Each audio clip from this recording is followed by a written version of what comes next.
Hey everyone, tonight we embark on a journey back to a time both distant and intimately connected to our own, a period shrouded in popular myth, yet brimming with brutal realities, the Middle Ages. Specifically, we're going to peel back the layers of history to expose the often overlooked yet intensely challenging lives of medieval women. Picture yourself in a dimly lit, smoky hovel, the scent of damp earth and wood smoke clinging to the air, the chills seeping into your bones even near the meager fire. Outside, the world is unforgiving, and inside, life is a constant grinding struggle. You might romanticize knights in shining armor and ladies in silken gowns, but for the vast majority, this was a life of ceaseless toil, profound vulnerability, and inescapable hardship. You probably won't survive this. So before you get comfortable, take a moment to like the video and subscribe, but only if you genuinely enjoy what I do here. Tell me where you watching from tonight and what time is it there. I invite you to like and follow the channel to continue waiting for the next exciting parts of this series. Now dim the lights, maybe turn on a fan for that soft background hum, and let's ease into tonight's journey together. From the very first breath, a medieval woman's life was an uphill battle, starting with the perilous moment of birth and infancy hazards.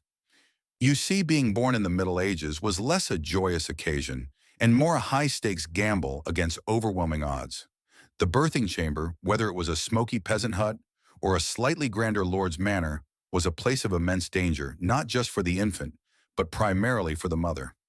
This era, devoid of modern sanitation, antibiotics, or even a basic understanding of germ theory, turned what we now consider a natural process into a leading cause of death for women. Imagine enduring hours, sometimes days of excruciating labor, surrounded by well-meaning but often unsanitary attendants, knowing that every contraction could be your last. One legitimate historical fact illustrating this danger is that while maternal mortality rates were astronomically high, often cited as somewhere between 10% and 30% for any given pregnancy. This means that a woman who bore several children faced a significant chance of dying in childbirth. It wasn't just the pain, it was the infections. Puerperal fever, for instance, caused by bacterial contamination, that were the silent, invisible killers. You can almost feel the dread in the room, a palpable tension hanging heavy in the air with every strained breath. Here's a quirky off-color fact to lighten the mood slightly, but also highlight the lack of medical knowledge. Medieval birthing practices often involved odd concoctions, charms, and superstitious rituals alongside practical midwifery. You might have been given a drink made of herbs and pigeon droppings, yes, really, to ease labor, or had a magically inscribed parchment placed on your belly. It's enough to make you think a modern epidural sounds pretty appealing, right? Historians still argue whether the high maternal mortality was solely due to infection or exacerbated by pre-existing conditions like malnutrition and chronic illness. If you, the new mother, managed to survive, the challenges immediately shifted to the fragile newborn.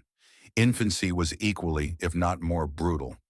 Infant mortality rates were staggering, with estimates suggesting that as many as 30% to 50% of children might not survive their first year, and up to half might not reach adulthood. Diseases like dysentery, smallpox, measles, and influenza, for which there were no vaccines or effective treatments, swept through communities with devastating regularity. A simple fever could quickly turn fatal. You'd probably think twice about having children in this era, wouldn't you? The lack of understanding about infant nutrition was another silent killer. Breastfeeding was common, but if a mother died or couldn't lactate, the alternatives were grim.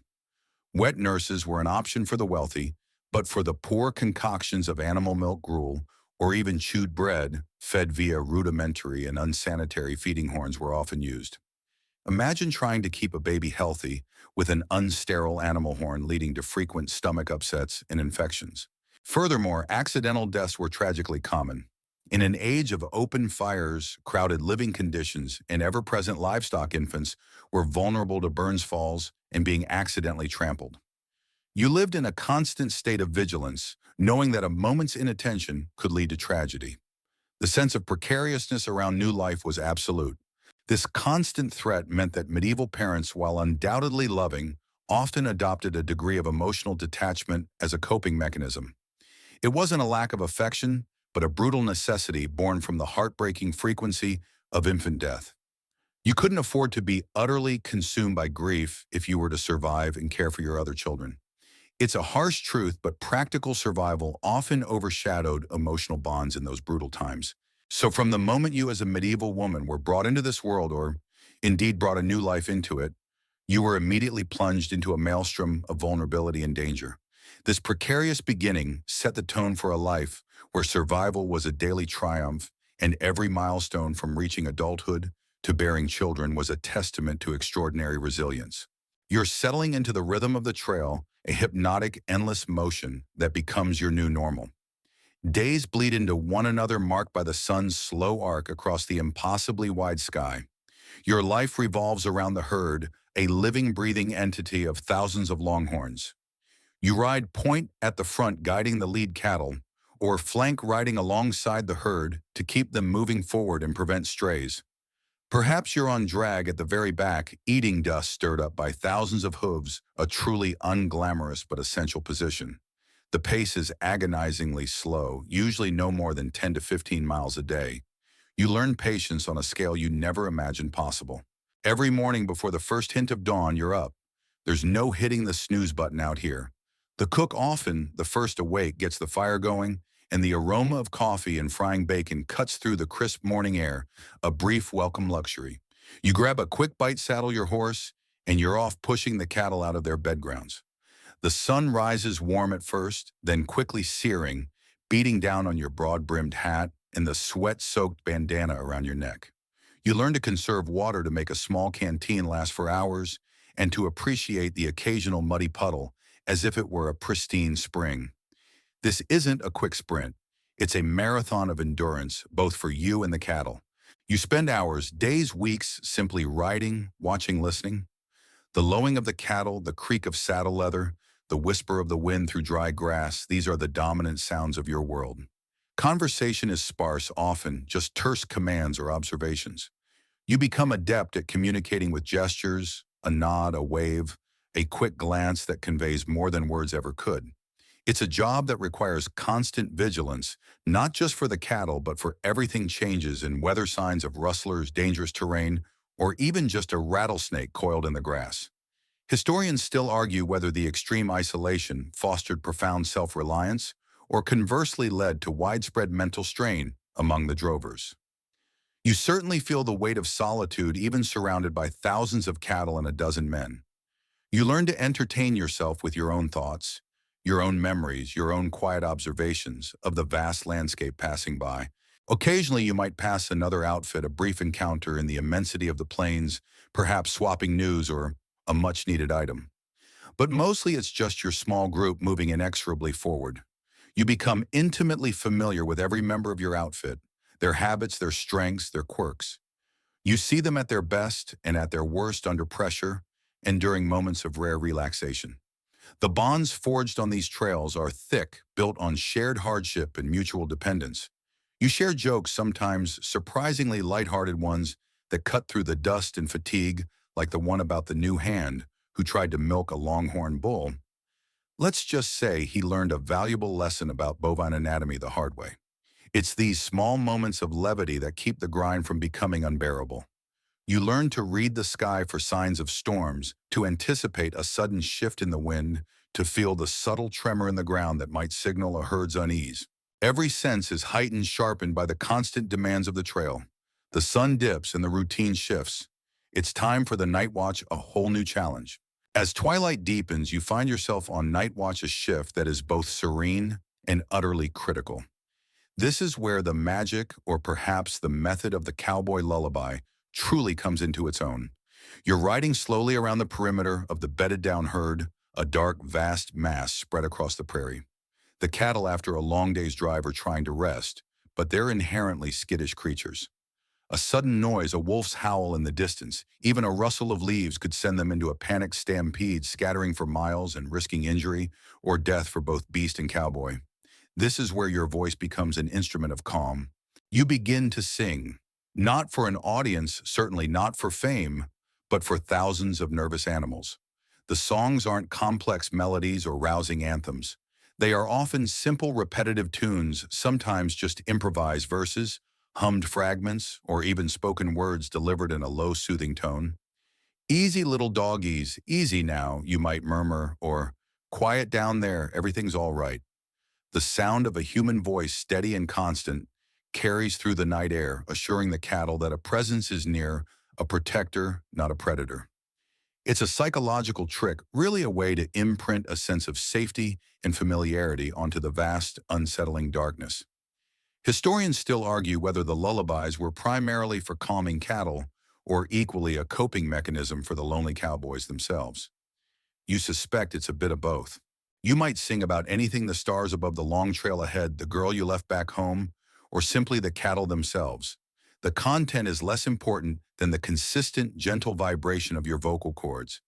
It creates a sonic blanket, a comforting hum that helps the cattle relax and settle deeper into their slumber. You might even find yourself drifting into a trance-like state as you circle your voice, a constant murmur in the quiet night. It's a surprisingly intimate act, this singing to a herd, a moment of unexpected tenderness in an otherwise rugged existence. This unique practice wasn't just born out of sentimentality, it was a practical necessity. A stampede could devastate a drive, losing valuable cattle and putting lives at risk. Anything that could prevent such a disaster was employed, and the lullaby proved remarkably effective. You learn that the cattle respond to the human voice in a way they don't to other noises. It's a form of auditory reassurance, a signal that all is well, that the world isn't about to suddenly explode into chaos. You even tell yourself that silly joke about the cow who kept asking for an encore. Turns out she just wanted more grass, not more of your off-key crooning. But it does help to keep you awake and focused during the long dark hours. The sound carries bouncing off the low clouds or dissipating into the endless expanse of the night sky, a testament to the ingenuity and adaptability of these early American cowboys. This unusual method of herd management became a hallmark of the cattle drive era, a quiet, almost poetic counterpoint to the rough and tumble image of the cowboy. You find a strange peace in the quiet act of singing to your temporary bovine charges under the vast star-peppered canvas of the western sky. As twilight deepens, you find yourself on night watch, a shift that is both serene and utterly critical. This is where the magic, or perhaps the method of the cowboy lullaby, truly comes into its own. You're riding slowly around the perimeter of the bedded-down herd, a dark, vast mass spread across the prairie. The cattle, after a long day's drive, are trying to rest, but they're inherently skittish creatures. A sudden noise, a wolf's howl in the distance, even a rustle of leaves could send them into a panicked stampede, scattering for miles and risking injury or death for both beast and cowboy. This is where your voice becomes an instrument of calm. You begin to sing, not for an audience, certainly not for fame, but for thousands of nervous animals. The songs aren't complex melodies or rousing anthems. They are often simple, repetitive tunes, sometimes just improvised verses, hummed fragments, or even spoken words delivered in a low, soothing tone. Easy little doggies, easy now, you might murmur, or quiet down there, everything's all right. The sound of a human voice, steady and constant, carries through the night air, assuring the cattle that a presence is near, a protector, not a predator. It's a psychological trick, really a way to imprint a sense of safety and familiarity onto the vast, unsettling darkness. Historians still argue whether the lullabies were primarily for calming cattle or equally a coping mechanism for the lonely cowboys themselves. You suspect it's a bit of both. You might sing about anything, the stars above the long trail ahead, the girl you left back home, or simply the cattle themselves. The content is less important than the consistent, gentle vibration of your vocal cords. It creates a sonic blanket, a comforting hum that helps the cattle relax and settle deeper into their slumber. You might even find yourself drifting into a trance-like state as you circle your voice, a constant murmur in the quiet night. It's a surprisingly intimate act, this singing to a herd, a moment of unexpected tenderness in an otherwise rugged existence. This unique practice wasn't just born out of sentimentality, it was a practical necessity. A stampede could devastate a drive, losing valuable cattle and putting lives at risk. Anything that could prevent such a disaster was employed, and the lullaby proved remarkably effective. You learn that the cattle respond to the human voice in a way they don't to other noises. It's a form of auditory reassurance, a signal that all is well, that the world isn't about to suddenly explode into chaos. You even tell yourself that silly joke about the cow who kept asking for an encore. Turns out she just wanted more grass, not more of your off-key crooning. But it does help to keep you awake and focused during the long dark hours. The sound carries bouncing off the low clouds or dissipating into the endless expanse of the night sky, a testament to the ingenuity and adaptability of these early American cowboys. This unusual method of herd management became a hallmark of the cattle drive era, a quiet, almost poetic counterpoint to the rough and tumble image of the cowboy. You find a strange peace in the quiet act of singing to your temporary bovine charges under the vast star-peppered canvas of the western sky. The night watch is truly a world apart. You're alone yet surrounded by thousands of breathing, shifting animals. The air is cooler now, sometimes even cold enough to see your breath plume in the faint moonlight. The stars, oh the stars, they blaze with an intensity you've never witnessed back east, an endless diamond dust sprinkled across a velvet cloth. Each one feels close enough to touch a silent audience to your impromptu concert. You ride slowly, a steady measured pace, your horse's hooves barely disturbing the soft earth. The cattle are a dark, undulating mass, their forms barely discernible against the darker ground. Your voice, though, cuts through the quiet. You're not singing grand operas, you're just singing. Sometimes it's a tune you learned back home adapted for this strange purpose. Other times it's just a stream of consciousness, a rambling soliloquy set to a simple, repetitive melody. Go to sleep, little doggies. You might hum, dream of green pastures, don't you roam.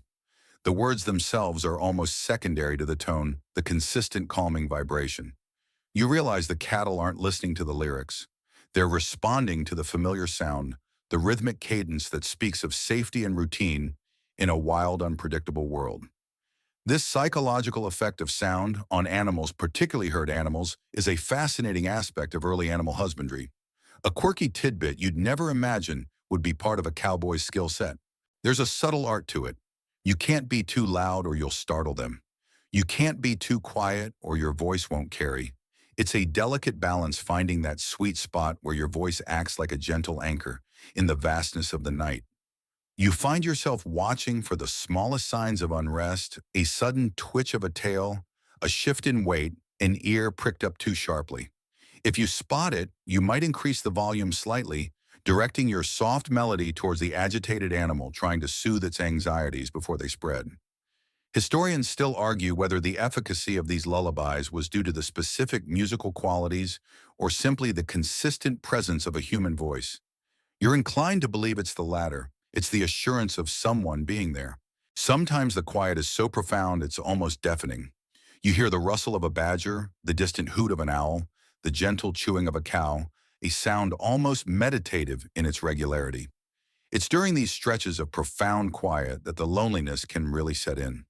You might think of family, of friends, of a warm bed and a hot meal.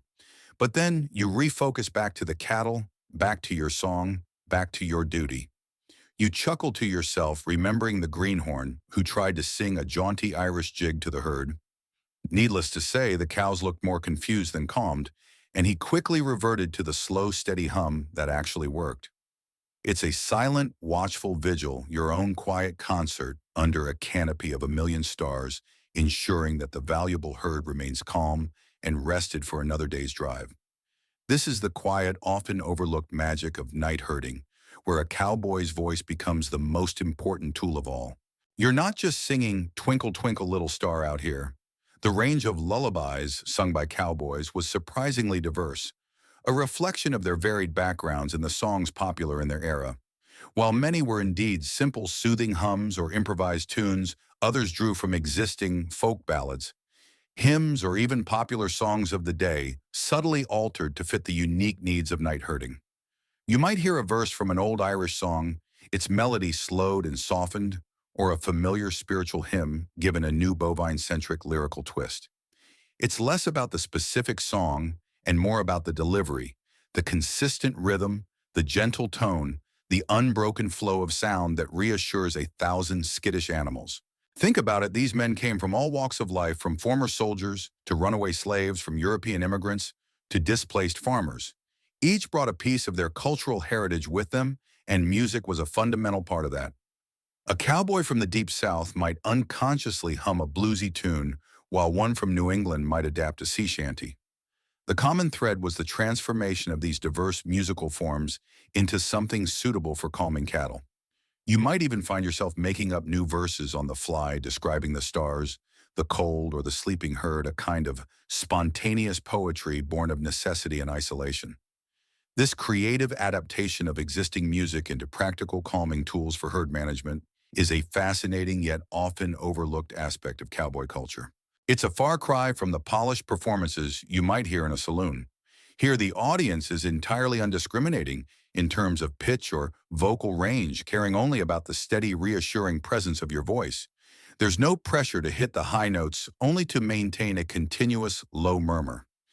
You might hear another cowboy on his shift, his voice carrying faintly across the dark expanse, and recognize the tune or wonder at its unfamiliarity. This shared practice, though often solitary in its execution, was a common bond among drovers.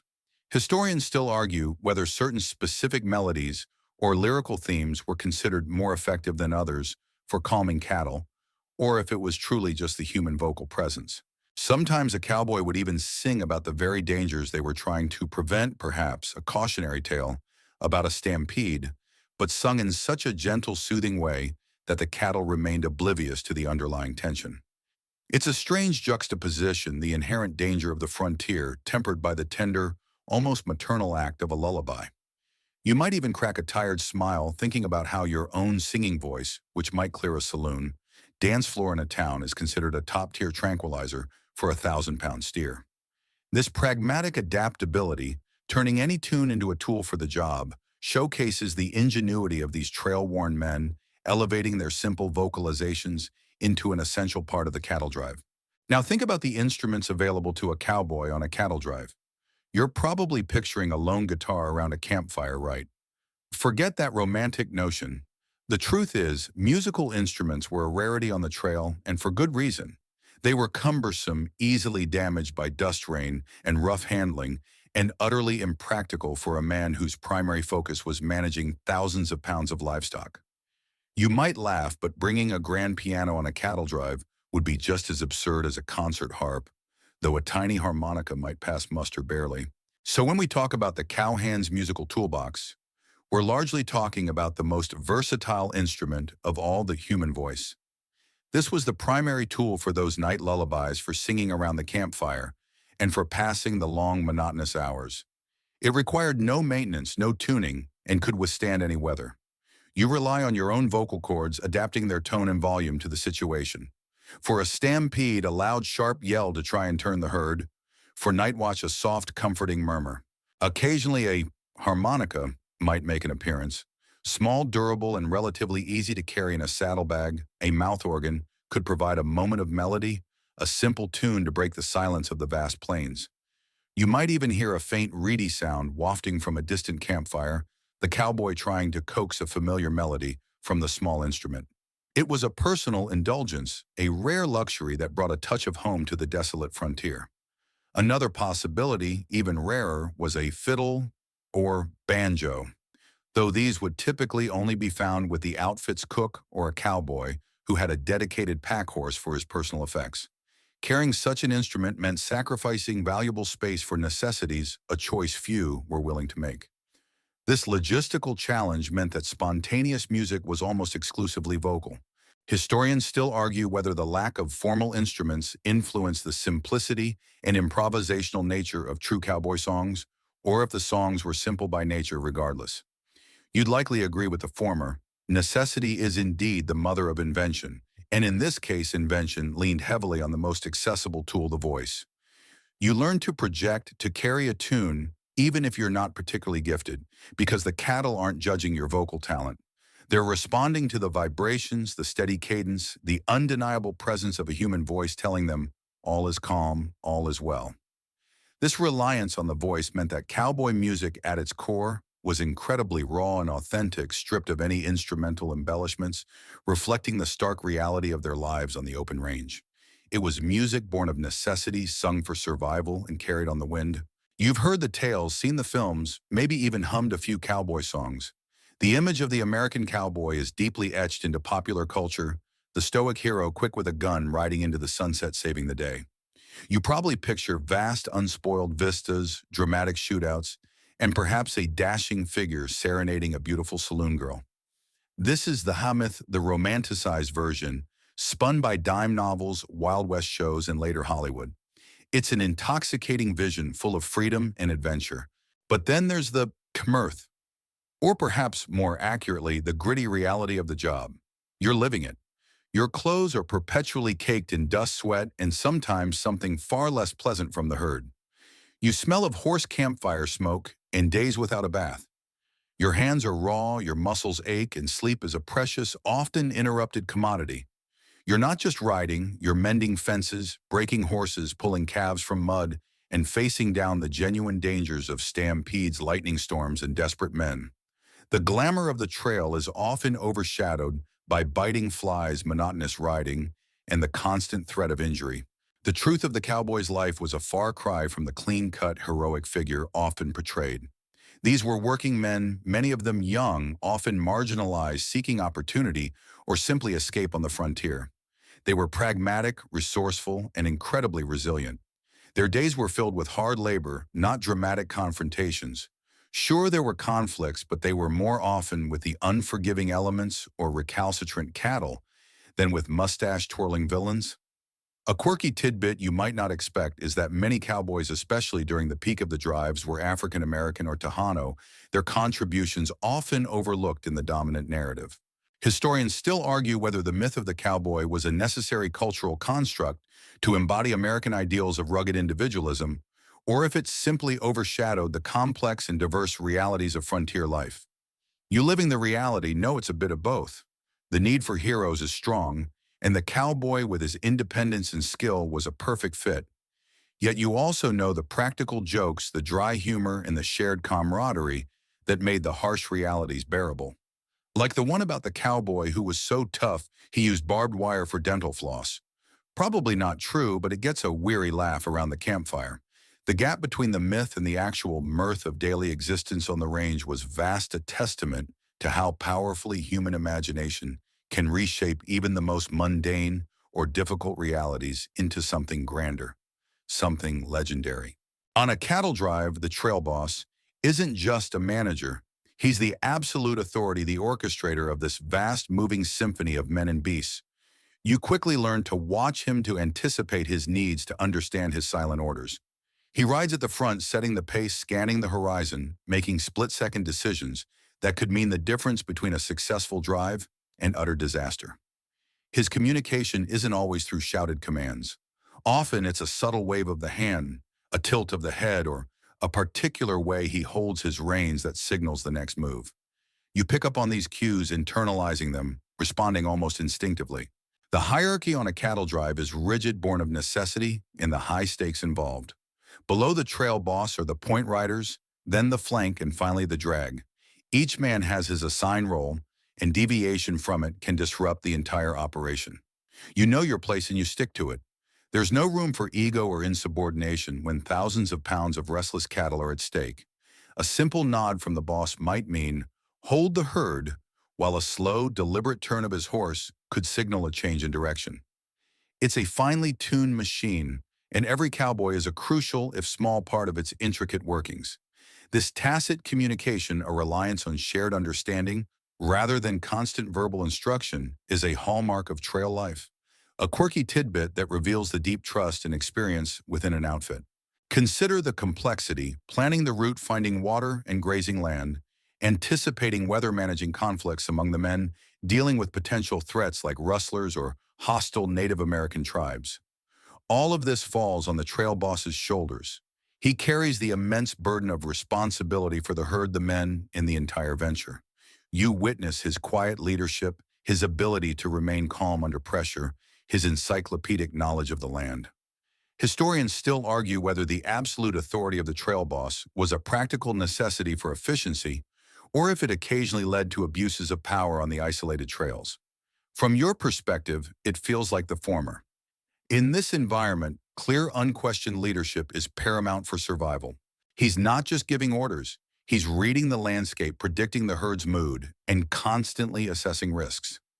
You learn to trust his judgment implicitly because his decisions directly impact your safety and the success of the drive. The subtle shift in his weight in the saddle, the almost imperceptible tensing of his shoulders, these are signals you learn to interpret. There's a subtle humor in how quickly a raw recruit learns to anticipate the boss's mood swings, usually by the way he spits his tobacco, a sure sign of whether you're in for a stern lecture or a quiet nod of approval. It's a demanding role, that of the trail boss, but crucial for ensuring the smooth, if excruciatingly slow progression of the herd across the vast indifferent plains. You're intimately familiar with the constant, insidious presence of two things on the trail: water and dust. They are the twin antagonists of every cattle drive, shaping your day-to-day existence more than any other factor. You quickly learn that water is life and its scarcity is a gnawing, ever-present worry. Every day the trail boss plans the route with water sources in mind: a river, a creek, a muddy spring, and sometimes those sources are few and far between. You feel the constant throb of thirst, a dry, raspy sensation in your throat that no amount of spitting can alleviate. You conserve your water, taking small, measured sips from your canteen, knowing that the next opportunity to refill might be hours away, or worse, days. The cattle too suffer. You watch them, their heads low, their pace slowing, their eyes dull with dehydration. A cowboy's trick, a quirky tidbit you learn, is to listen to the cattle's bellows. A deep, drawn-out moo often signals severe thirst, making you push harder for the next watering hole. Sometimes you encounter a dried-up creek bed, a cruel mirage, and the disappointment is a heavy collective sigh among the outfit. The search for water becomes an obsession, dictating your route, your speed, and your very survival. And then there's the farnadosimum. Oh, the dust. It's not just a minor inconvenience. It's a living, breathing entity that permeates everything. Thousands of hooves churn the dry earth into a fine, suffocating powder that hangs in the air like a perpetual fog. You breathe it, taste it, feel it gritty between your teeth, and it coats your hair, your skin, your clothes. Your eyes sting, perpetually irritated by the microscopic particles. When the wind picks up, it can turn into a blinding, choking cloud, reducing visibility to mere feet and making communication almost impossible. You learn to tie your bandana higher to squint against the relentless onslaught, but there's no truly escaping it. After a few days, you realize your clothes have simply become an extension of the trail, infused with the very earth you're traversing. You joke darkly that you're slowly turning into a walking dust bunny. Historians still argue whether the constant exposure to dust and lack of clean water contributed significantly to specific long-term health issues for cowboys, beyond the immediate discomfort. You certainly feel the effects daily: the cough, the dried-out sinuses, the perpetually parched mouth. It's a constant reminder of the harsh, unforgiving nature of the environment, a testament to the sheer endurance required just to exist on these long, desperate marches across the arid plains.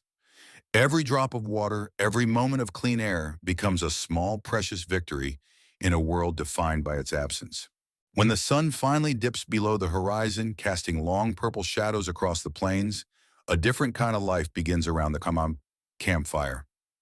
This small, flickering beacon in the vast darkness becomes the heart of your world, a temporary sanctuary from the ceaseless dust and the endless miles. You gather around it, tired and stiff, the day's arduous labor fading slightly in the warmth of the flames. This is where the stories emerge, where the individual personalities of the cowboys, usually muted by the demands of the trail, finally get a chance to shine. You listen as tales are spun, exaggerated accounts of close calls, with stampedes, humorous anecdotes about ornery horses, or reminiscences of home. Someone might share a memory of a town they once knew, a pretty girl, or a fantastic meal they once ate. These aren't just idle chatter. They're vital threads in the fabric of the outfit, weaving camaraderie and relieving the immense psychological pressure of the drive.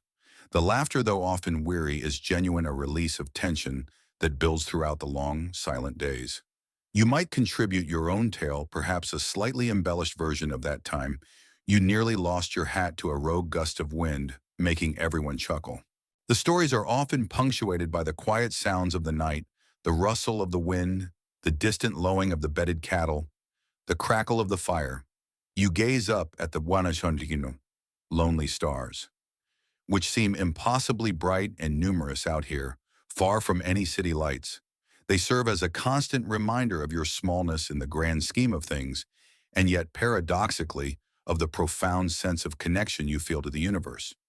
Sometimes someone might pull out a harmonica, its reedy notes, a melancholic counterpoint to the chirping crickets, or someone else might hum a tune quietly almost to themselves. This informal storytelling tradition, this sharing of life and lore around the fire, is a crucial part of the cowboy experience, a quirky tidbit of nightly ritual. Historians still argue whether these campfire stories primarily served as entertainment or as a means of transmitting practical knowledge and warnings about the dangers of the trail. You'd likely agree it's a mix. You certainly pick up valuable tips, but the escape into narrative is just as important. These moments of shared humanity under the immense canopy of the night sky are what make the otherwise monotonous journey bearable. They connect you not just to the men around you, but to all the cowboys who have gathered around countless campfires before sharing their lives under the same vast lonely stars. You feel the warmth of the fire on your face, the gentle chill of the night air on your back. And for a brief time, the weight of the trail lifts, replaced by the quiet comfort of shared stories and silent companionship. The chuck wagon wasn't just a kitchen on wheels. It was the nerve center of the cattle drive, a mobile commissary providing the essential fuel that kept the cowboys going. You quickly learned to appreciate the cook, often a crusty, no-nonsense character who was almost as important as the trail boss himself. His domain, the chuck wagon, was usually a modified covered wagon, heavily built with a chuck box at the back that folded down to create a workbench. This was where the koozie, a common nickname for the cook, prepared your meals rain or shine, dust storm or calm. The culinary delights, as you might imagine, were simple, hearty, and designed for sustenance, not gourmet appreciation. You eat a lot of beans cooked endlessly in a Dutch oven until they're soft and flavorful. There's salt, pork, dried beef, and occasionally fresh beef from a slaughtered steer if the herd was moving slowly enough or if an animal was injured. Biscuits, or cowboy bread, were a staple baked in that same Dutch oven, often buried in the coals of the campfire. Coffee, strong and black, was perpetually brewing, a lifeblood that kick-started every dawn and provided warmth on cold nights. It was often called Arbuckles, after a popular brand so thick you could float a horseshoe in it, as the saying went. A silly joke, but it gets the point across. You learn to eat quickly, usually standing or squatting around the wagon, your plate in your hand. There's no fancy dining etiquette out here. The food is fuel, and you consume it with an efficiency born of hunger and exhaustion. The cook's temper, on the other hand, was legendary. Mess with his wagon, complain about his cooking, or worse, touch his coffee pot, and you'd face a wrath far more fearsome than any stampede. This unwritten rule, a quirky tidbit of trail etiquette, meant every cowboy learned to respect the cook and his culinary kingdom.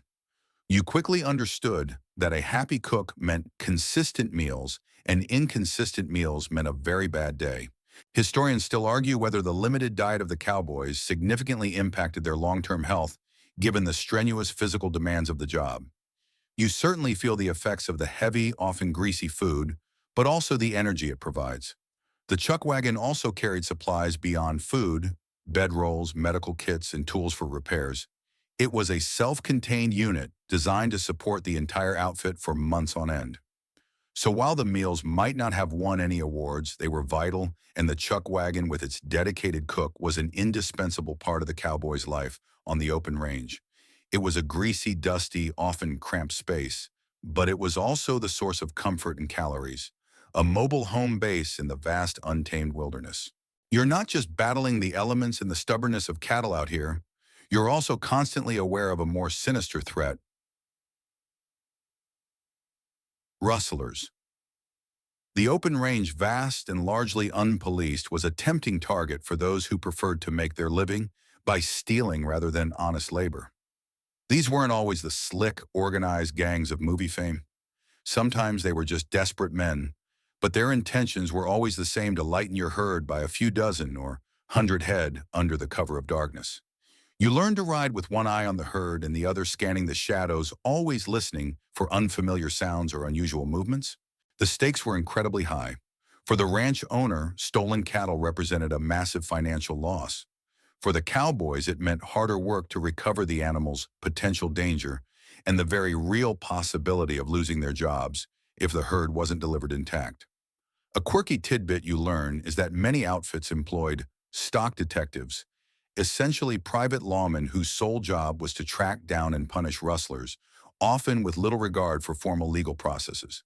This informal, often brutal application of frontier justice was common. There were no courthouses or jails on the open range, and the nearest sheriff might be days or even weeks away. So when rustlers were caught, the consequences were swift and severe. You might witness a summary trial, if you could even call it that, followed by a hanging from the nearest sturdy tree. There was no appeal, no long drawn-out legal battle. The justice system was direct and brutal, designed to send a clear message. Cattle theft would not be tolerated. This harsh reality underscores the dangerous nature of life on the trail, where the rule of law was often what the strongest or most numerous outfit decreed. You learn to trust your fellow cowboys implicitly, knowing that when a threat arises, you all stand together. Historians still argue whether the prevalence of vigilante justice on the frontier was a necessary evil for maintaining order in a lawless land, or if it simply perpetuated a cycle of violence. From your perspective, living in this environment, it feels like a grim necessity. You might even crack a dark joke around the campfire about how a rustler's last meal was usually a rope smoothie, but the underlying tension is always there. The threat of losing your hard-earned cattle to thieves and the grim methods employed to deter them were just another harsh reality of the job, a constant reminder that the romanticized West had a very sharp and unforgiving edge. You might think of the American cowboy as a uniquely American invention, springing fully formed from the vast plains. But as you continue your journey through this history, you begin to uncover the deeper, older roots of this iconic figure. Much of what you know about cowboy culture, the riding techniques, the roping skills, the tack and saddles, even the very concept of working cattle from horseback, has a direct, undeniable lineage back to the vaquero. These were the skilled horsemen and cattle herders of Mexico whose traditions predated the American cowboy by centuries. Imagine the sprawling Spanish colonial ranches, particularly in what is now Mexico and the American Southwest. These vast estates needed men to manage their enormous herds of semi-wild cattle. The vaquero, derived from the Spanish word for cow, vaca, emerged from this necessity. They developed a distinct set of skills, equipment, and a unique horsemanship that was perfectly suited to the arid landscapes and the challenges of handling large untamed herds. Their saddles were built for comfort during long hours. Their lariats, from the Spanish lariata, were expertly wielded tools, and their understanding of cattle behavior was unparalleled. This extensive prior development in Mexico is a mainstream historical fact, yet often gets less attention than the later American manifestation. When American settlers and ranchers began moving west, particularly into Texas, they didn't arrive with a fully formed cattle culture. Instead, they encountered and adopted the practices of the vaqueros already established there. You might see a dusty old Mexican vaquero teaching a young American how to throw a lariat, how to break a wild Mustang, or how to read the subtle signs of a restless herd. This cultural exchange wasn't a one-way street, but the foundational influence of the vaquero is undeniable. This blending of cultures is a quirky tidbit revealing the rich multicultural origins of what often gets portrayed as a purely Anglo-American phenomenon. Historians still argue whether the American cowboy truly borrowed or simply adapted vaquero techniques and the degree to which unique American innovations later emerged.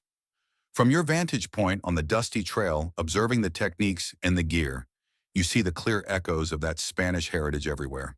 The broad-brimmed hat, the chaps from chaparreras, the very lexicon of ranching, words like rodeo, bronco, canyon, corral, mesa, all whisper of their Spanish origins. You realize that the American cowboy isn't just an icon. He's a living testament to a profound and enduring Wasun legacy inherited from generations of skilled Mexican horsemen who tamed the wild cattle of the New World. You're not just witnessing the birth of the American cowboy. You're observing the vast northward migration of an entire way of life, a cultural wave that began in Mexico and gradually washed over the vast plains of the North American continent. Imagine the Spanish colonial ventures pushing north from Mexico, establishing missions and ranches in what would become California, Arizona, New Mexico, and eventually Texas. With these settlements came the vaquero, bringing their cattle, their horses, and their unparalleled skills. Texas, in particular, became the crucible where vaquero traditions met American enterprise. The vast, unfenced lands and the abundance of wild longhorn cattle provided the perfect environment for ranching to flourish. As American settlers poured into Texas, especially after its independence and annexation into the U.S., they quickly realized that the existing Mexican methods for handling cattle were simply the most effective. You can almost see the dusty interactions a Texan new to the range, observing a Tejano vaquero effortlessly rope a calf or skillfully control a herd with just a few subtle commands. It's a pragmatic exchange of knowledge driven by the demands of the environment. This wasn't a sudden revolutionary shift. It was a gradual assimilation. American cowboys adopted the vaquero's saddle design, recognizing its superior comfort and utility for long hours. They learned the intricate art of roping the precise throws and the importance of a well-trained horse. The very language of the range became a fascinating blend of English and Spanish, a linguistic legacy that persists to this day. You hear words like rodeo from rodear, to round up bronco, wild stampede from estampida, and chaps from chaparreras. Leg coverings for riding through brush seamlessly integrated into the cowboy lexicon.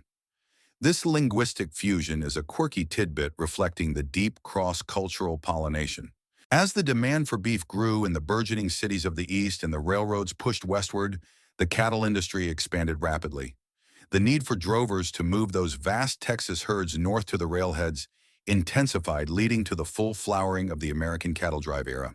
And with each mile northward, the vaquero's influence spread, adapted, and became intrinsically woven into the fabric of the American cowboy. Historians still argue whether this cultural transmission was a true fusion or simply a dominant culture absorbing elements from a less powerful one, but the profound impact of the Mexican vaquero on the American cowboy is undeniable. You are witnessing the very essence of a tradition born in the arid lands to the south, spreading like wildfire across the plains all the way to Montana, shaping an entire way of life.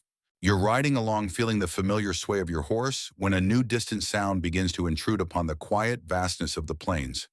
It's a rhythmic, mechanical clatter growing louder with each passing mile.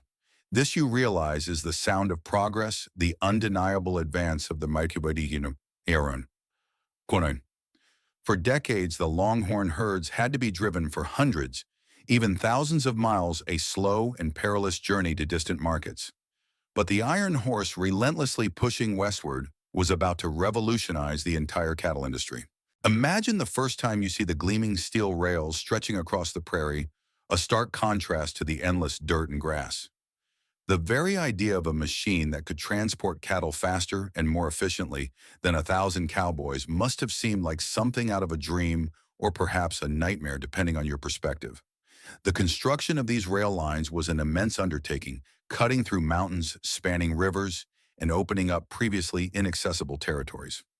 This technological marvel is a mainstream historical fact that fundamentally reshaped the American West. The impact on cattle drives was profound and ultimately transformative. Instead of driving cattle all the way to St. Louis or Chicago, you now drive them to burgeoning cow towns that sprang up along the rail lines in Kansas, Nebraska, and other states. Abilene, Dodge City, Wichita. These names become synonymous with the end of the trail, places where the dusty, trail-worn herds could be loaded onto cattle cars and shipped quickly to eastern packing houses. This greatly reduced the time, expense, and risks associated with the long drives. A quirky tidbit is that early cattle cars were surprisingly rudimentary, often leading to significant stress and weight loss for the cattle during the journey, a problem that engineers constantly try to improve. Historians still argue whether the railroad's expansion was the primary factor in the eventual decline of the great cattle drives, or if other forces like barbed wire and overgrazing played equally significant roles. You witnessing its arrival feel its immediate impact. The trails shorten, the drives become less about epic journeys and more about getting to the nearest railhead. The need for vast numbers of cowboys on monumental drives begins to wane, replaced by more localized ranching operations. You might even feel a tinge of melancholy, a sense that an era is slowly drawing to a close as the rhythmic clatter of the iron wheels signals the beginning of the end for the traditional long-distance cattle drive. It's progress undoubtedly, but it also marks a profound shift in the very nature of cowboy life. You've just witnessed the arrival of the railroad, and now you're seeing its immediate offspring, the red to cowtowns. These weren't established settlements that grew organically over centuries. No places like Abilene, Kansas sprung up almost overnight, raw and bustling at the very end of the cattle trails. Imagine a cluster of hastily constructed wooden buildings, often just tents or shacks at first rising from the prairie dust. Saloons, dance halls, general stores, livery stables, and a crucial set of stockyards dominate the landscape. This is where the long, monotonous journey of the cattle drive culminated, a place of both relief and chaos. When a cattle drive arrived, these towns would explode with activity. Thousands of weary cattle would be crammed into sprawling stockyards waiting to be loaded onto trains. And the cowboys. They finally had their chance to blow off steam, to spend the meager wages they'd earned over months on the trail. You'd see them pouring into the saloons, eager for a drink, a hot meal not cooked over a campfire, and the fleeting company of others. The atmosphere was often wild and lawless, a stark contrast to the quiet solitude of the open range. Shootouts weren't a daily occurrence, but they certainly weren't unheard of, and the presence of rough-armed men meant tension was never far below the surface. This rapid, often chaotic growth of frontier towns is a mainstream historical fact, illustrating the immediate economic impact of the cattle industry. The boom phase of these towns was intense, but often short-lived. A town might be the primary railhead for a few years, drawing tens of thousands of cattle, only to decline as the railroads extended further west, establishing new, more convenient shipping points. You'd see merchants pack up and move their entire establishments to the new end of the trail, leaving behind a fading ghost of a once thriving hub. This rapid boom and bust cycle is a quirky tidbit of Western development, demonstrating the transient nature of frontier prosperity. The joke around the camp was that a cow town's lifespan could be measured in the shelf life of a cowboy's pay packet. Gone in a flash. Historians still argue whether the lawlessness often associated with these cow towns was an inevitable consequence of rapid growth and a transient population, or if it was exaggerated by sensationalized accounts. You, however, experienced the palpable tension, the mixture of excitement and danger that permeated these places. For a cowboy, the cowtown was a momentary paradise after months of hardship, a place to spend hard-earned money and briefly escape the confines of trail life. But it was also a place of temptation and potential trouble, a necessary evil that marked the end of one leg of the journey and the beginning of another. You appreciate the hot bath and the clean clothes, however briefly, before the inevitable return to the dusty routine of the range. You're back on the range, but something feels different. The air bites with a chilling intensity you haven't felt before, and a sense of unease ripples through the outfit. You're bracing for winter, but nothing could truly prepare you for what's coming. The winter of 1886-1887, known grimly as the Great Die-Up, wasn't just a harsh season, it was a catastrophic event that fundamentally reshaped the American cattle industry and delivered a brutal reality check to the dreams of easy money on the open range. Imagine the early snowfalls, unusually heavy, and early followed by relentless blizzards. The temperatures plummet to unheard-of lows, freezing rivers solid and encasing the sparse prairie grass in thick layers of ice. You watch helplessly as the cattle, tens of thousands of them, accustomed to grazing, freely become trapped. The deep snow covers their forage, and the ice prevents them from breaking through to reach the grass underneath. Their breath plumes in the frigid air, their bodies weaken, and they begin to succumb to starvation and exposure. It's a slow, agonizing process, a mass extinction playing out before your eyes. This devastating winter is a mainstream historical fact, a stark reminder of nature's unforgiving power. You ride out desperately trying to find pockets of graze to break trails through the snow, but it's a losing battle. The sheer scale of the disaster is overwhelming. Carcasses litter the landscape, frozen solid grim monuments to the hubris of overstocking the range. What was once a thriving, bellowing herd becomes a silent, desolate graveyard. The financial losses are astronomical, wiping out fortunes overnight and bankrupting countless ranchers who had invested heavily in the open range system. A quirky tidbit from this period is how some cowboys resorted to extreme measures, like burning off patches of grass to melt the snow, a desperate but often futile effort. Historians still argue whether the scale of the die-up was primarily due to the unusually severe weather or exacerbated by the prior overstocking of the range, which left cattle weakened and the land depleted. You experiencing the biting winds and the desperate helplessness can only conclude it was a terrible combination of both. The vast, unfenced plains, once seen as an endless resource, proved to have limits, and nature delivered a brutal lesson in sustainable ranching. The Great Die-Up served as a grim punctuation mark at the end of the open range era, forcing a fundamental rethinking of how cattle were raised in the American West. It was a harsh, unforgiving experience that forever changed the landscape, literally and figuratively, of the cowboys' world. You're standing on the vast plains, feeling the echoes of the devastating Great Die-Up. And now another far less dramatic but equally revolutionary force is literally reshaping the land around you. It's the arrival of already barbed wire. A seemingly simple invention that would fundamentally alter the landscape of the American West, and by extension, the very nature of the cowboy's job. Imagine a world where land stretched unfenced for hundreds of miles, where cattle roamed freely, and where the cowboy's primary role was to guide and control that movement. Now envision that same landscape slowly and inexorably being carved up into smaller defined parcels by strands of sharp metallic wire. This isn't just a fence, it's a paradigm shift. Prior to barbed wire, natural barriers like rivers or canyons were the only practical ways to contain large herds. Fencing vast tracts with traditional wood or stone was simply too expensive and labor-intensive for the expansive ranches of the West. But in the 1870s, inventors like Joseph Glidden perfected a design for wire fencing that was cheap to produce, easy to install, and most importantly, effective at containing cattle without requiring constant repair or supervision. This controversial invention is a mainstream historical fact, sparking debates and even violent conflicts. The impact was immediate and profound. Ranchers eager to protect their grazing lands and their specific herds from mixing with others or from straying too far began to fence the open range. You can almost hear the rhythmic thud of fence posts being driven into the earth, the clatter of wire being unspooled. This move was met with fierce resistance from those who relied on the traditional open-range system, particularly smaller ranchers and cattle drovers. The fence-cutting wars were a real phenomenon, with men riding out under the cover of darkness to cut newly strung fences, often leading to confrontations and even bloodshed. A quirky tidbit is how some of the earliest barbed wire designs were so viciously sharp that they were almost self-defeating, injuring cattle more than merely containing them before more practical designs emerged. Historians still argue whether barbed wire was the ultimate death knell for the great cattle drives, or if the economic realities of overstocked ranges and the expansion of railroads were already rendering them obsolete.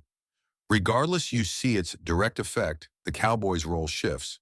Instead of endlessly driving cattle across vast open stretches, you're now more likely to be riding fence lines, checking for breaks, and tending to cattle within defined pastures. The freedom of the open range begins to recede, replaced by the order and enclosure of settled ranching.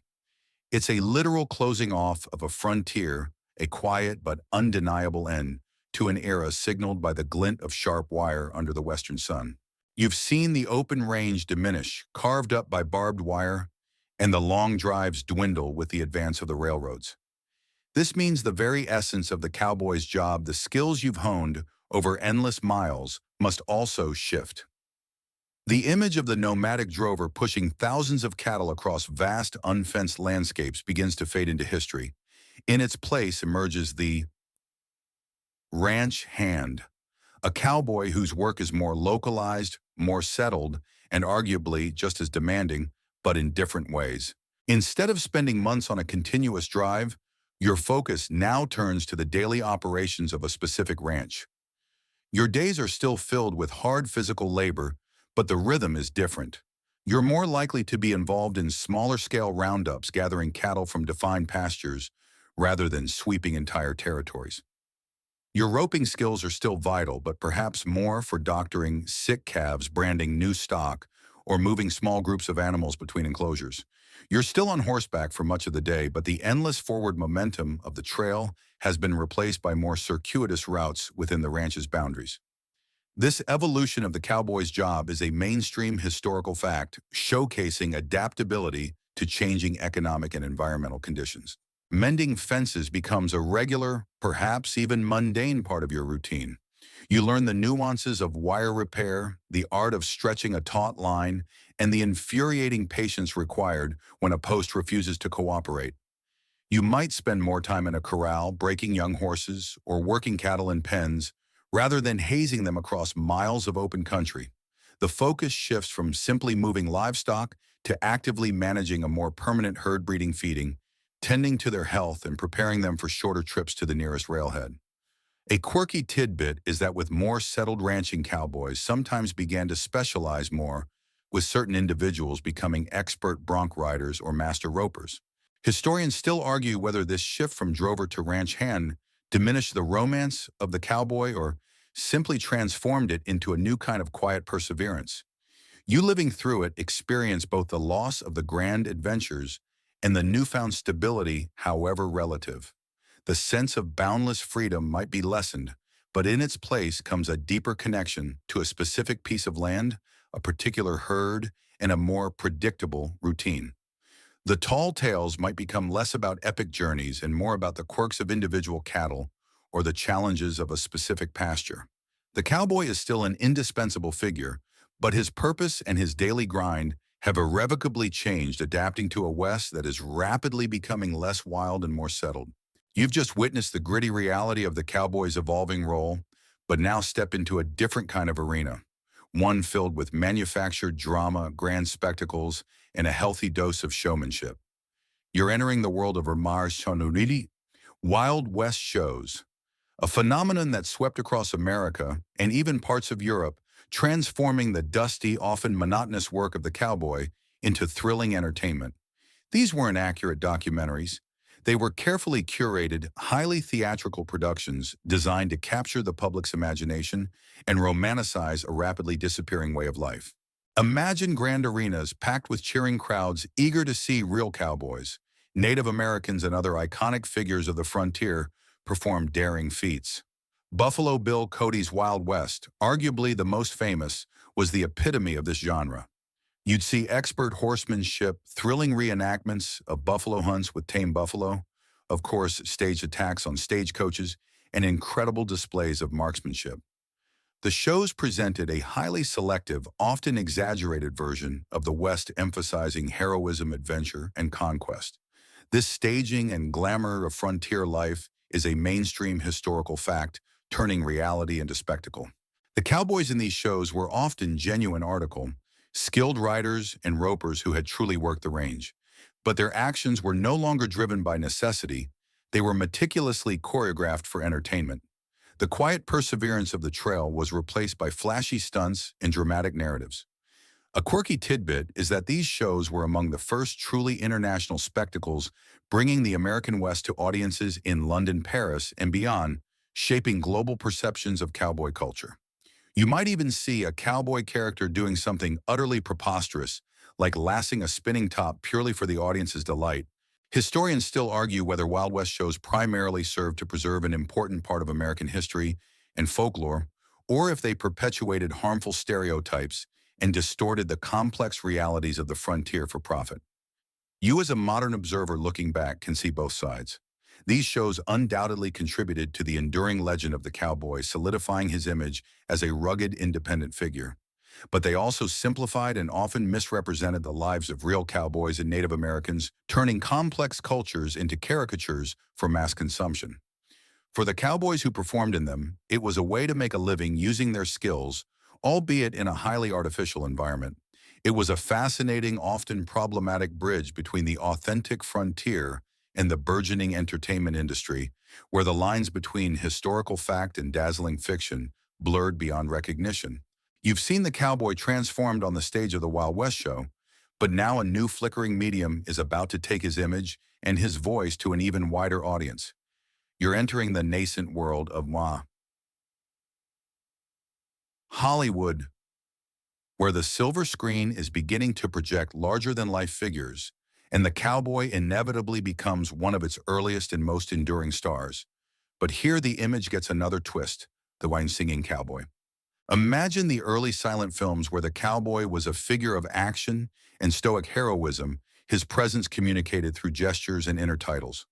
But with the advent of talkies in the late 1920s, a new dimension was added.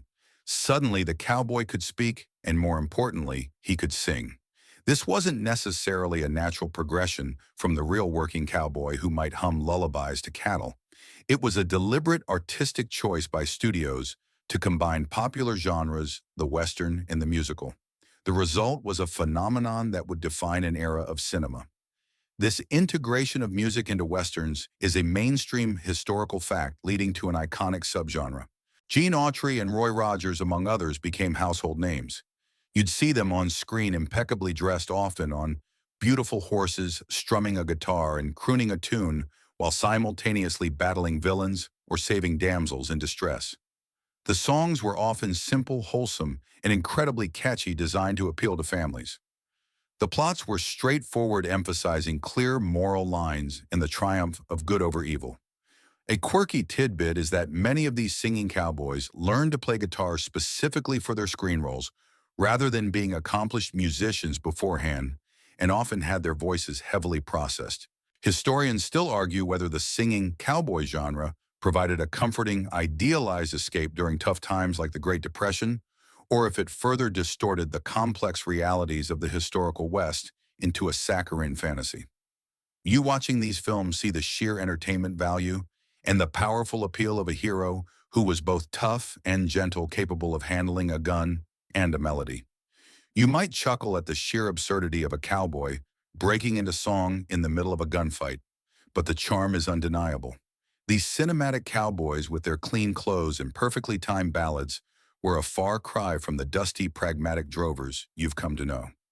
Yet they solidified the cowboy's place in the American imagination, ensuring that his image and now his voice would resonate for generations to come, even if it was a voice often sweetened for mass consumption.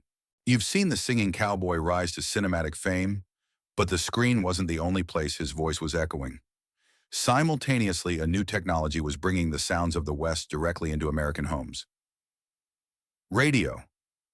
The 1930s and 40s were the golden age of radio, and cowboy music found a natural and incredibly popular home on the airwaves, reaching audiences far beyond the movie theaters. Imagine sitting by your radio receiver, perhaps in a cozy living room, miles from any prairie, and hearing the twang of a steel guitar, the mournful cry of a fiddle, and a deep, resonant voice singing about the open range, lonely trails, and lost loves.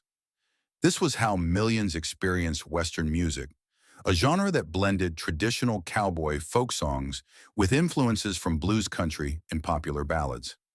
Radio broadcasts provided an accessible and immediate connection to the romanticized West, allowing listeners to conjure images of dusty landscapes and heroic figures simply by closing their eyes. This widespread dissemination of cowboy music via radio is a mainstream historical fact, solidifying its place in popular culture. Shows like the National Barn Dance and Grand Ole Opry, though primarily featuring country music, often included segments or artists specializing in Western themes and cowboy songs. Networks across the country also developed their own local programs dedicated to Western music. The radio cowboy wasn't always a singing cowboy in the Hollywood sense. Sometimes it was simply a band playing instrumental pieces or vocalists singing without the visual theatrics. A quirky tidbit is how often these radio performers had absolutely no real-life cowboy experience, but meticulously crafted an authentic-sounding persona through their music and stage names. Historians still argue whether the radio's commodification of cowboy music diluted its authenticity by tailoring it for mass appeal, or if it was vital in preserving and popularizing traditional songs that might otherwise have faded.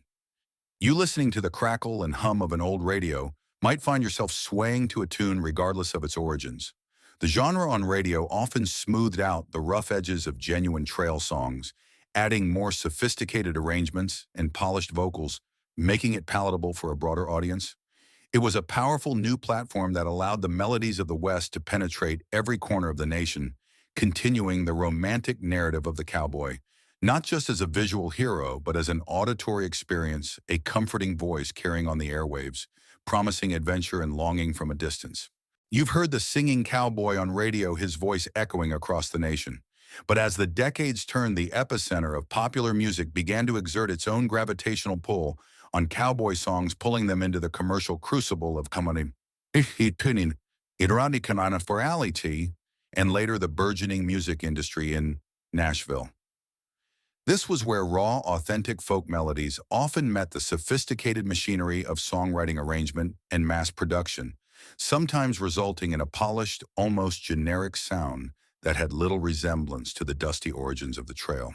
Imagine the professional songwriters and arrangers in bustling New York City, or later the burgeoning music hub of Nashville, taking a traditional cowboy ballad and giving it a slick, pop-friendly makeover. They might add lush string sections, smooth harmonies, or a catchy chorus designed for radio play. The focus shifted from the gritty reality of cowboy life to broad sentimental themes of longing adventure and idealized romance. The cowboy, stripped of his rough edges, became a universal archetype, his songs designed for widespread consumption rather than the specific purpose of calming cattle.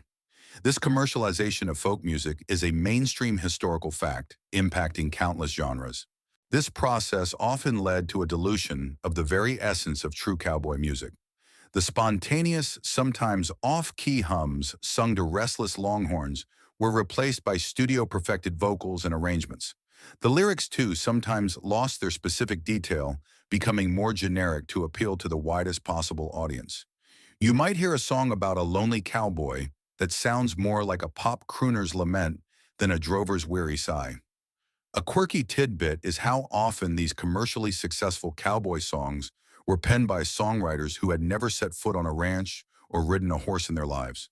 Historians still argue whether this commercial adaptation was a necessary evil for the survival and broader appreciation of Western music, or if it irrevocably stripped the genre of its soul and authenticity. You observing this transformation can see the trade-offs. On one hand, it brought cowboy themes to millions who would never have encountered them otherwise. On the other, it often sanitized the genuine article, turning a lived experience into a marketable product. The echoes of the trail lullabies became faint, almost imperceptible, replaced by the polished, well-produced sound of a manufactured cowboy strumming a sanitized guitar for the masses. It was a journey from the open range to the recording studio, a testament to how art often adapts for better or worse to the demands of commerce. You've traveled through time from the dusty cattle drives of the 19th century to the glamorous stages of Wild West shows, the flickering screens of Hollywood, and the pervasive airwaves of radio. You've witnessed the cowboy's transformation from a working man to a national icon, often romanticized beyond recognition. But now, as you return to the present, or at least a more contemporary perspective, you realize that the modern cowboy still exists. He or she just doesn't resemble the myth so much as the quiet, hardworking reality. Forget the gunslinging singing hero. The contemporary cowboy is first and foremost a professional in the beef industry. Their work remains rooted in the traditional skills of horsemanship, roping, and cattle handling, but often enhanced by modern technology. You might see them riding an ATV alongside their horse, using a cell phone to coordinate with other ranch hands, or employing drones for scouting pastures. The days are still long, the work still physically demanding, and the environment still unforgiving, but the context has changed dramatically. This enduring yet evolved profession is a mainstream historical fact showcasing adaptation. Instead of vast open ranges, modern ranches are typically fenced often extensively. The long drives are a thing of the past, replaced by hauling cattle in specialized trailers to local auctions or feedlots. The focus is on efficiency, animal welfare, and sustainable land management. You'd find a modern cowboy less concerned with rustlers, though cattle theft still occurs, and more concerned with veterinary care, pasture rotation, and market prices. A quirky tidbit is how many modern cowboys are also highly skilled mechanics capable of repairing everything from a tractor to a water pump in remote locations, reflecting the diverse demands of contemporary ranching. Historians still argue whether the quiet, less dramatic life of the modern cowboy represents a loss of the romantic spirit of the West, or if it signifies a more mature and sustainable approach to an essential industry. From your vantage point, you see a deep respect for tradition blended with a pragmatic embrace of innovation. The cowboy hat and boots are still commonplace, but they're worn as practical workwear, not as costumes. The connection to the land and the animals remains profound, a quiet dedication that often goes unnoticed by those who only know the cowboy from the movies. It's a life defined by hard work, self-reliance, and an enduring commitment to the land and the livestock, far removed from sensational legends, yet deeply rooted in the past you've just explored. You've seen the modern cowboy grounded in practicality, but what about the songs? The very lullabies that started this journey. Those soft murmurs sung to restless cattle might seem like relics of a bygone era. Yet there's a persistent and dedicated effort to preserve the musical heritage of the cowboy, ensuring that these unique melodies and stories aren't lost to the winds of time. This isn't about commercializing them for pop radio. It's about safeguarding cultural authenticity. Imagine passionate folklorists, historians, and musicians diligently collecting, transcribing, and performing traditional cowboy songs. They delve into old archives, listen to scratchy recordings, and interview aging ranch hands trying to capture the subtle nuances of melodies and lyrics that were once passed down orally around campfires. You might attend a small festival dedicated solely to cowboy poetry and music where men and women in authentic attire perform ballads with genuine reverence, their voices carrying the echoes of a distant past. This dedicated effort to maintain cultural traditions is a mainstream historical fact, ensuring the survival of unique art forms. These efforts aren't always about pristine, studio-perfect renditions. Often the goal is to capture the raw, unpolished feel of the original performances, complete with the occasional off-key note or gravelly voice, because that's part of their authenticity. You learn about organizations like the Western Folklife Center, dedicated to showcasing and preserving the cultural traditions of the American West, including its unique musical forms. A quirky tidbit is how some modern cowboys still sing to their cattle, not necessarily out of necessity, but as a quiet personal homage to tradition, finding the same soothing effect that their ancestors discovered. Historians still argue whether the formal preservation of folk traditions inherently alters them by removing them from their natural evolving context, or if it's the only way to ensure their survival in a rapidly changing world. You witnessing these efforts appreciate the dedication. There's a profound beauty in hearing a song that might have been sung 100 years ago, its melody carrying the weight of history, its words speaking of a life that most will never know. It's a quiet resistance to the homogenization of culture, a steadfast commitment to keeping the genuine spirit of the cowboy's musical voice alive, not just in dusty archives, but in the living, breathing performances that connect us to the rugged honesty of the past. You've delved deep into the history of the cowboy, from his origins on the range to his portrayal in popular culture, and the efforts to preserve his authentic voice. Now take a step back and ponder why, despite all the changes, the enduring appeal of the West, in its most iconic figure, continues to captivate us. Why do we still romanticize the cowboy, even knowing the harsh realities of his life? Why does this particular archetype resonate so deeply in the American imagination and beyond? Imagine the draw of freedom, the boundless open spaces, the sense of self-reliance, the idea of living by your own wits and strength unburdened by the complexities of modern society. The cowboy embodies a rugged individualism, a spirit of independence that appeals to something fundamental in the human psyche, especially in a world that often feels increasingly constrained and controlled.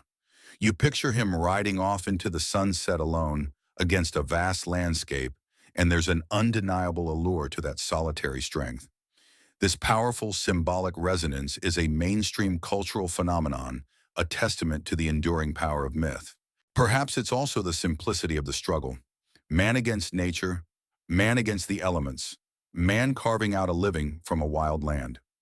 In a complex world, the clear-cut challenges of the frontier offer a comforting narrative. There's a directness to the cowboy's purpose. Herd the cattle, survive the elements, make it to the next watering hole, that contrasts sharply with the ambiguities of contemporary life. A quirky tidbit is how the cowboy became a global symbol of America, particularly after World War II, influencing fashion and cultural trends. even in countries with no historical connection to cattle ranching. Historians still argue whether the enduring appeal of the cowboy is primarily a nostalgic longing for a simpler past, or if it represents a projection of timeless human virtues like courage, resilience, and adaptability. You, having explored the nuances of his history, can see that he represents both. He's a symbol of a particular historical moment, but also an embodiment of universal ideals. He captures our imagination because he represents a part of ourselves that yearns for open spaces, for self-sufficiency, and for a life lived authentically, even if that authenticity meant endless dust and the occasional singing to cows.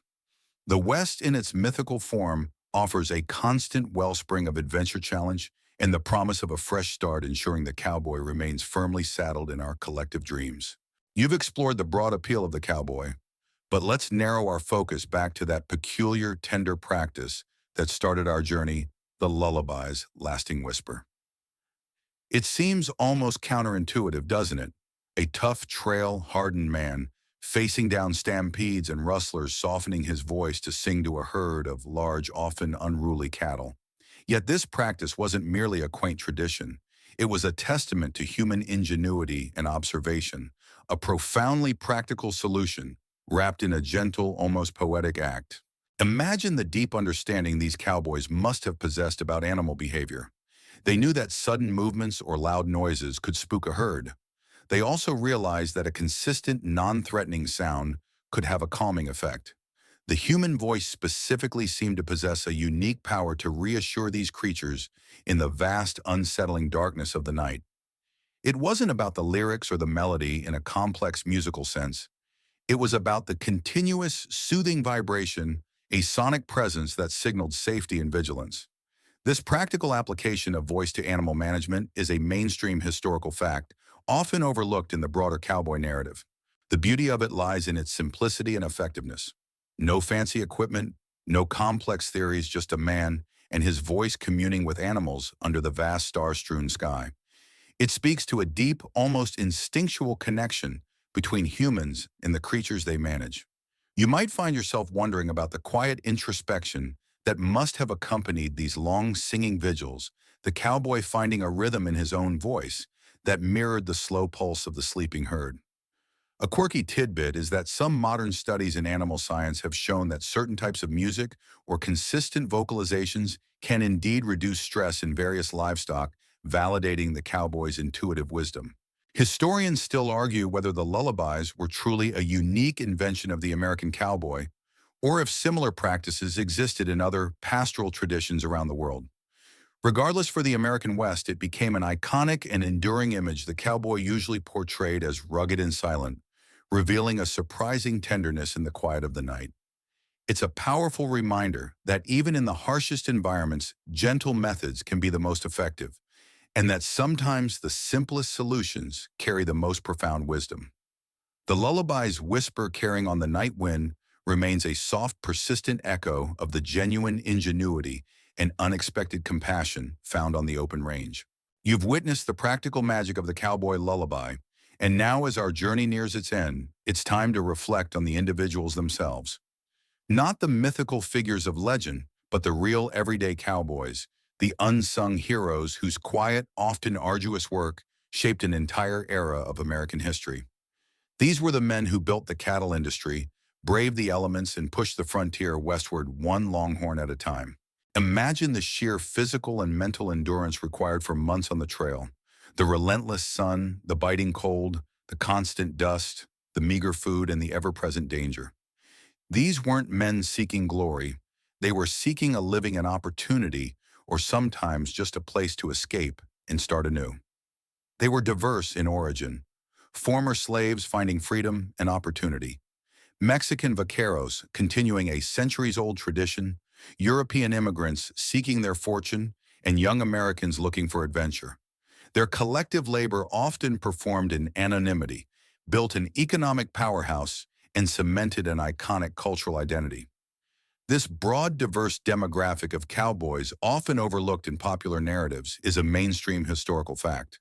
Their heroism wasn't in dramatic shootouts, but in the quiet perseverance of their daily grind. It was in pushing through exhaustion to ride another mile and facing down a stampede with courage, in carefully nursing a sick calf back to health, or in simply enduring the profound loneliness of the vast plains. You think of the calloused hands, the weathered faces, the eyes that had seen too much dust and too many endless horizons. A quirky tidbit is how often these men were incredibly young, many starting their cowboy careers in their teens, learning on the job through sheer grit and observation. Historians still argue whether the hardships faced by these cowboys were simply a reflection of frontier life, or if the industry sometimes exploited them due to their transient and often unprivileged status. You, having walked in their dusty boots, feel the weight of their existence. They were the backbone of the cattle drives, the unsung heroes whose dedication to skill and sheer fortitude made the impossible task of moving millions of cattle across a continent a reality. They didn't always get the recognition, the wealth, or even the comfort they deserved, but their legacy lives on in the very fabric of the American West and in the quiet, humble songs that once calmed their valuable herds. Their story is one of quiet determination, a testament to the enduring human spirit in the face of overwhelming odds. You've honored the unsung heroes, those quiet figures who shaped the West with their grit and their sweat. Now, as the journey winds down, let your mind drift back to the core of our exploration, the subtle sound that defines so many of those lonely nights, the cowboy lullaby. Close your eyes and truly imagine the echoes on the windswept plains. Picture the vast, unbroken expanse of the prairie at night, the sky a canvas of impossibly bright stars stretching from horizon to horizon, the only light perhaps a sliver of moon or the faint reddish glow of a distant campfire, and then carried on the cool, dry air, a voice. Not a loud voice, not one demanding attention, but a gentle rhythmic hum, a low croon perhaps, just a few murmured words repeated over and over. Settle down, little doggies. Quiet now, don't you roam. This isn't a recording you're hearing. It's a memory and imprint left on the very landscape. The sound travels barely audible to human ears beyond a short distance, but profoundly effective for the thousands of cattle bedded down on the ground. It blends with the rustle of dry grass, the soft shifting of hooves, the distant howl of a coyote. It's a sound of reassurance, of watchful presence, a quiet promise of safety in a world that could turn dangerous in an instant. This lingering auditory legacy is a mainstream historical fact often imagined but rarely heard by us. Historians still argue whether the specific acoustics of the open plains enhanced the calming effect of the lullabies, or if the cattle simply responded to the consistent human presence regardless of the environment. You, feeling the imaginary wind on your face, can appreciate how the emptiness itself might have made that single steady voice even more impactful. It's a quirky tidbit to consider the silence of the vast West wasn't always silent. It was often filled with the soft, almost imperceptible music of a cowboy trying to keep his charges calm. You might even sense a phantom scent of sagebrush and wood smoke accompanying the imagined sound. These aren't just historical facts. They're sensory memories woven into the fabric of the land itself. The vast plains still whisper stories, and if you listen closely enough beyond the sounds of modern life, you might just catch the faintest echoes on the windswept plains. A soft, reassuring melody from a time when a cowboy's voice was the most important tool on the night watch, a tender note in a rugged symphony. It's a timeless sound connecting you directly to those solitary figures under the endless, star-filled sky. You've ridden the dusty trails, braved the blizzards, listened to the campfire tales, and felt the quiet rhythm of those night lullabies. Now, as our shared journey through the Cowboys' history comes to its gentle close, it's time to let the remaining daylight fade, allowing a profound sense of peace to settle over you. The stories we've explored, the images we've conjured, are like the soft hum of those ancient cowboy songs designed to soothe and to lead you towards a deep and undisturbed rest. Let the last whispers of the windswept plains carry you now, not into the hardships of the trail, but into the quiet comfort of your own space. Feel the tension ease from your shoulders, the faint echoes of historical struggle dissolving into the soft background hum of your fan if you have one. The vastness of the prairie, the countless stars, the rhythmic sway of the horse. These images, once sharp with the details of history, now soften, blurring at the edges, becoming indistinct and comforting. There's no more need for vigilance, No more need to listen for the shifting cattle or the distant howl of a wolf. The journey is complete, the stories told, and the wisdom of the past has been gently imparted. Allow yourself to drift like a cloud across an endless sky or a small boat on a calm, dark lake. The Cowboys' lullabies sung out of necessity and compassion offered solace to restless herds, and now their spirit offers that same gentle reassurance to you. Feel the quiet warmth spreading through you, a peaceful warmth that banishes all thought of the outside world, all worries of tomorrow. The long ride is over. The sun has truly set, and the night has claimed the world in its soft velvet embrace. There is only the quiet, the stillness, and the gentle, calming presence of these forgotten histories. Let them guide you now deeper and deeper into a quiet stillness, a peaceful surrender to the tranquility of sleep. Rest well, knowing that even in the most rugged of lives, there was always room for a tender song. Sweet dreams.